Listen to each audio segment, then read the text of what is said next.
Hi guys, আজি যিহেতুকে মোৰ অফ ডে আৰু সেইকাৰণে ৰাতিপুৱাই মন গ'ল চাটনি খাবলৈ আৰু সেইকাৰণে লৰালৰিকে চাটনি প্ৰিপেৰেশ্যন কৰি আছোঁ আৰু এইফালে পালেং দি মাছ বনাম আৰু সেইকাৰণে পালেং আৰু ধুনীয়াকৈ চাফা কৰি ল'লোঁ আৰু চাফা কৰা হোৱাৰ পাছতে মাছকেইডোখৰো ফ্ৰাই কৰি মেলি ধুনীয়াকৈ তৰকাৰীখন বনাই ল'লোঁ। আজি যিহেতুকে ঘৰত আছোঁ আৰু ঘৰত থকা মানে গোটেই দিনটো ফাইদা উঠোৱা আৰু বহুত দিন হ'ল চুলিখিনি কেয়াৰ লোৱা নাই আৰু সেইকাৰণে জেঠুকা লগালোঁ আৰু এইফালে মায়ে লগাই দিলে মোক জেঠুকা আৰু মুখতো অকণমান কেয়াৰ কৰি ল'লোঁ আৰু সেয়া লগাই মেলি মই গ'লোঁ ফুলনি বাগিচাখন অকণমান চাফা কৰিবলৈ আৰু ফুলবিলাক যদিহে কেয়াৰ নলয় তেতিয়াহ'লে ফুলবিলাক বেয়া হৈ যায় আৰু মই যিমান পাৰোঁ কেয়াৰ ল'ব চাওঁ আৰু এইফালে চাওকচোন মোৰ ফুলনি বাগিচাখন ধুনীয়াকৈ চাফা কৰি ল'লোঁ আৰু গাইজ জানেনে মোৰ ধুনীয়াকৈ ফুল ফুলিছে চাওকচোন ইমান ধুনীয়া লাগিছে ফুলকেইপা আৰু এইফালে খাই বৈ মেলি ধুনীয়াকৈ গা পা ধুই ল'লোঁ। এইকেইদিন একদম বুকে কাম কৰা নাছিলোঁ আৰু সেইকাৰণে অৰ্ডাৰো আহি আছিলে আৰু কাম কৰিবলৈ আছিলে সেয়াও কৰি ল'লোঁ আৰু পাইপ ক্লিনাৰো কাম আছিলে ফুলৰ সেয়াও দুপাহমান বনাই ল'লোঁ। অৰ্ডাৰটো যদিহে টাইমত দিব নাপাওঁ তেতিয়া মনটো বেয়া লাগে আৰু সেইকাৰণে যিমান পাৰোঁ মই টাইমত দিব চেষ্টা কৰোঁ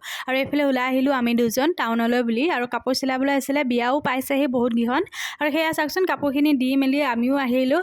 দেৰগাঁৱতে থকা পেহী এজনীৰ ঘৰত সোমালোঁ আৰু বেছি দেৰি নকৰিলোঁ। পিছে আজিলৈ ভিডিঅ'টো ইমানহে আছে, ভাল পালে লাইক কমেণ্ট শ্বেয়াৰ কৰিব। আজিলৈ বাই।